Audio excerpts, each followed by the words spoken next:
अस्सलाम वालेकुम। मेरा नाम अली है और मैं पाकिस्तान की मुख्तलिफ यूनिवर्सिटीज़ में सोशल साइंसेज़ के सब्जेक्ट्स पढ़ाता हूँ।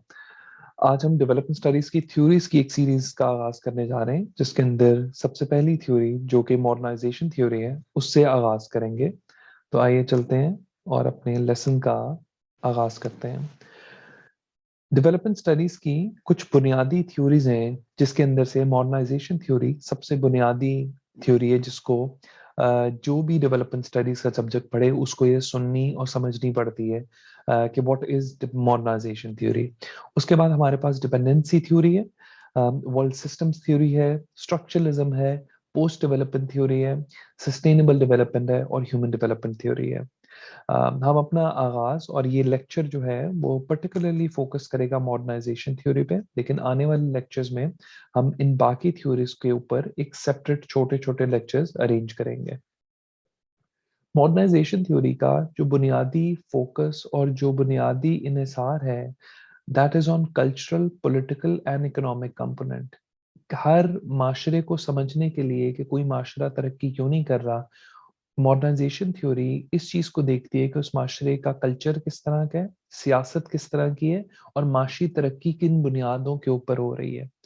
मुख्तलिफ ऑथर्स ने मुख्तलिफ चीज़ों के ऊपर, मुख्तलिफ पैराहों के ऊपर जोर दिया था मॉडर्नाइजेशन थ्योरी के, लेकिन ख़ास तौर पे और वर्ल्ड वॉर टू के बाद गुर्बत और बैकवर्डनेस कुछ कंट्रीज़ की ये ज़ेर बहस आई कि ये क्यों हो रही है और इसके निकलने के लिए और इसके पीछे बुनियादी अवामिल क्या हो सकते हैं। मॉडर्नाइजेशन थ्योरी जो एक्सप्लेन करती है हमें कि कुछ जो गरीब ममालिक हैं, वो क्यों मॉडर्न सोसाइटीज़ और ये जो तरक्की याफ्ता माशरे क्यों नहीं बन सके। और इसका एक ये भी पर्पस था कि कम्युनिज्म के स्प्रेड को ख़त्म करने के लिए कैपिटलिस्ट वैल्यू का फ़रोग़ देना था, जो कि एक अच्छी ज़िंदगी को समझने में और बयान करने में हमें हेल्प कर सकता है। Modernization theory has become increasingly influential, especially since the collapse of USSR. USSR के गिरने के बाद मॉडर्नाइजेशन थ्योरी का बहुत खास किरदार रहता है, स्पेशली जो कंटेम्प्रेरी मॉडर्न सोसाइटीज की डेवलपमेंट का एक रोड मैप है। बिकॉज मॉडर्नाइजेशन थ्योरी का जो बुनियादी मकसद है वो ये है कि आपने तरक्की याफ्ता ममालिक, जिसके अंदर बुनियादी तौर पे यूएसए और कुछ यूरोपीय ममालिक हैं, उन्होंने जिस तरीके से और जो सफ़र तरक्की का इख्तियार किया, हर मुल्क को वो सफ़र इख्तियार करना है, तभी वो तरक्की कर सकते हैं, अदरवाइज़ उनके पास कोई तरक्की का रास्ता नहीं है। मॉडर्नाइजेशन थ्योरी एक प्रोसेस है सोशल चेंजेस का, जिसके अंदर हमारे जो स्कॉलर्स हैं जिन्होंने मॉडर्नाइजेशन थ्योरी के ऊपर लिखा है और बात की है, वो कहते ही हैं कि आज जब तक कोई भी माशरा, कोई भी कंट्री अपने माशी, इक्तसादी और सियासी निज़ाम के अंदर तब्दीलियाँ नहीं लाता, जिस तरह से मॉडर्न वेस्टर्न नेशंस लेके आई हैं, तब तक वो तरक्की नहीं कर सकते। बुनियादी लुब्बे-लुबाब मॉडर्नाइज़ेशन थ्योरी का ये है कि इस तरीके से आपने तरक्की करनी है, जिस तरह से मॉडर्न वेस्टर्न नेशंस तरक्की करके आई हैं। इसके जो फाउंडर है मॉडर्नाइजेशन थ्योरी के, ही इज़ वॉल्ट विटमन रॉस्टो, जिन्होंने एक बहुत पाँच नुकाती एजेंडा दिया था किसी भी माशरे को तब्दील करने के लिए, और उन्होंने उसको 5 बुनियादी स्टेप्स में डिफाइन कर दिए और डिवाइड किया कि हर माशरा, हर कंट्री मोर और लेस इन 5 स्टेजेस के दरमियान लाई करता है।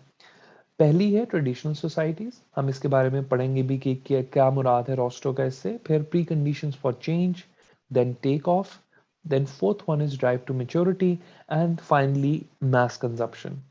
इसको बुनियादी तौर पे समझते हैं कि हैं क्या और हमारा इससे मुराद क्या है। ट्रेडिशनल सोसाइटीज में रोस्टो के मुराद उन माशरों की तरफ इशारा करना है जो कि फार्मिंग, फिशरी, फॉरेस्ट्री और इन चीज़ों के ऊपर जिनका गुजर बसर होता है। सेकंड कंडीशन जो है pre condition for take off, जिसकी वो तब मुल्क उस स्टेज के ऊपर जाता है जब आपको कुछ ना कुछ तरक्की याफ्ता काम, तरक्की के काम नजर आ रहे हैं, जिसके अंदर सड़कों का बनना है, पुलों का बनना है, पैसों का होना है, आपका जो पावर सप्लाईज है, टेलीकम्युनिकेशन का निज़ाम बेहतर होना किसी मुल्क में। जब आप इस कंडीशन से भी बाहर निकल जाते हैं, फिर आती है तीसरी स्टेज जो कि टेक ऑफ स्टेज है। इसके अंदर एक मुल्क के अंदर तेजी से इंडस्ट्रियल रेवोल्यूशन और इंडस्ट्रियल तरक्की کے مواقع پیدا ہونا شروع ہو جاتے ہیں. مینوفیکچرنگ انڈسٹری بہت زیادہ پیدا ہو رہی ہے، اس کے اندر بہت تیزی آتی ہے. بنگلہ دیش ہمارے لیے کی ایگزامپل ہے، نیپال ہمارے لیے کی ایگزامپل ہے، بھوٹان ہمارے لیے ان سٹیجز کے اندر کی ایگزامپل ہے، جس کے ملک کے اندر اس طرح مقدار سے اور اس سپیڈ سے ترقی ہو رہی ہے جس کے اندر آپ کو ریپڈ انڈسٹریل گروتھ نظر آ رہی ہے، فائنینشیل انویسٹمنٹس نظر آ رہی ہیں، اور اس معاشرے کا جو کلچرل شفٹ ہے وہ مور اور لیس ٹلٹ کر رہا ہے ویسٹرن نیشنز کے کلچر کے مطابق. فورتھ اسٹیج ہے ڈرائیو ٹو میچورٹی. اس کے اندر بہت زیادہ ڈیولپنگ نیشنز آتے ہیں، جس کے اندر میکسیکو ہے، کینیڈا ہے، آسٹریلیا ہے، نیوزی لینڈ ہے، جس کے اندر new ideas and technology improve and replace older industries, economic growth spreads throughout the country. ہر انسان کے پاس جو ترقی کے لائف سٹائل اور مواقع میسر آنا شروع ہو جاتے ہیں. اور جو فائنل سٹیج ہے، جو روسٹو کے مطابق ہر نیشن کو اس کے اوپر اور اس کو اسپائر کرنا چاہیے کہ ہم وہ ترقی کا لیول اچیو کر لیں، that is high mass consumption, جس کے اندر people have more wealth and they can buy and afford goods and services, welfare system are fully develop and trade expands. اس کے اندر وہ روسٹو کا جو بنیادی طور پہ اشارہ ہے وہ ہے یونائٹڈ اسٹیٹس آف امریکہ اور چند یورپین کنٹریز، جن کا جو زندگی کا معیار ہے مٹیریلسٹکلی وہ اتنا بہتر ہے کہ وہ باقی ممالک کو اس کے ساتھ کمپیٹ نہیں کر سکتے.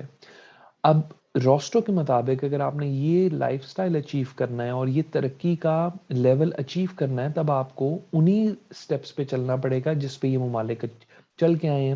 اینڈ دیٹ از اس چلنے کے لیے روسٹو نے کہا ہے کہ آپ کو انہی چیزوں کو، انہی آئیڈیاز کو، انہی اقتصادیات کو، انہی اخلاقیات کو اڈاپٹ کرنا پڑے گا جن کے اوپر یہ ویسٹرن نیشنز چل رہی ہیں. یہ بنیادی طور پہ ماڈرنائزیشن تھیوری کا سینٹرل تھیسس ہے، جس کو ہم کہتے ہیں بنیادی آرگومنٹ ہے یا بنیادی فلسفہ ہے ماڈرنائزیشن تھیوری کا.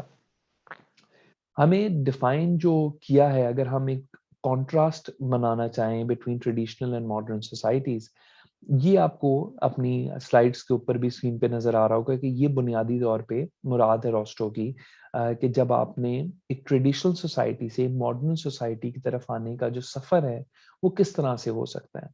فار انسٹنس آپ کو ہیبٹ، پروگرس، ریلیجن کو انڈیویجولزم سے، man as a social man, communal property کو پرائیویٹ پراپرٹی سے تبدیل کرنا ہوگا، اور ان بنیاد کے اوپر آپ اپنی ترقی کو چینج کر سکتے ہیں اور اپنے معاشرے کو ماڈرن معاشرہ بنا سکتے ہیں. اب اس کی امپلیکیشنز کیا ہیں؟ ہمارے امپلیکیشن سے مراد ہمارے معاشرے کے اوپر اس کے اثرات کیا ہیں اور کن کن جگہوں کے اوپر اس کے اثرات ہیں. بنیادی طور پہ یہ اس کی جو اثرات ہوں گے ماڈرنائزیشن تھیوری کے، وہ آپ کے ملک میں اربنائزیشن، جو کہ شہری علاقوں کا بڑھنا اور اس میں فروغ پانا، یہ ایک ہوگا. ایجوکیشن، سیکولر ایجوکیشن پڑھائی جائے گی، سوشلائزیشن زیادہ ہوگی، انڈسٹریلائزیشن زیادہ ہوگی آپ کے ملک کے اندر، اور جو فارمنگ ہے سیکٹر ہے وہ اس کے اندر زوال دیکھا جا سکتا ہے. فری ٹریڈ اور اوپننس ہوگی، پراپرٹی رائٹس اور لو ہوں گے، ڈی ریگولیشن کا ایمفیسس کیا جائے گا آپ کے ملک کے اندر، پرائیویٹائزیشن زیادہ ہوگی اور ڈیموکریٹائزیشن ہوگی. So the key component was to change culture and attitudes of individuals living in traditional societies so that they are open to modernization and development, rationality and reason. لیکن اس سب کے بعد، اس کے سب کے باوجود آپ تبھی ترقی کر سکتے ہیں جب تک، اکارڈنگ ٹو روسٹو، جب تک آپ اپنا کلچر، اپنے رویے چینج نہیں کرتے جو کہ لوگ ٹریڈیشنل سوسائٹیز میں رہ رہے ہیں. تبھی آپ ان چیزوں کو اچیو کر سکتے ہیں، انٹل اور انلیس آپ اپنے کلچر اور رویوں کو تبدیل نہیں کرتے.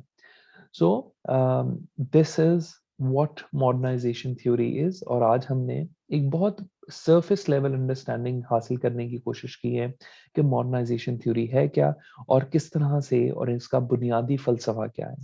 آنے والے لیکچرز میں ہم باقی ماڈرن ڈیولپمنٹ تھیوریز کو بھی ایکسپلور کریں گے. So keep watching. Thank you.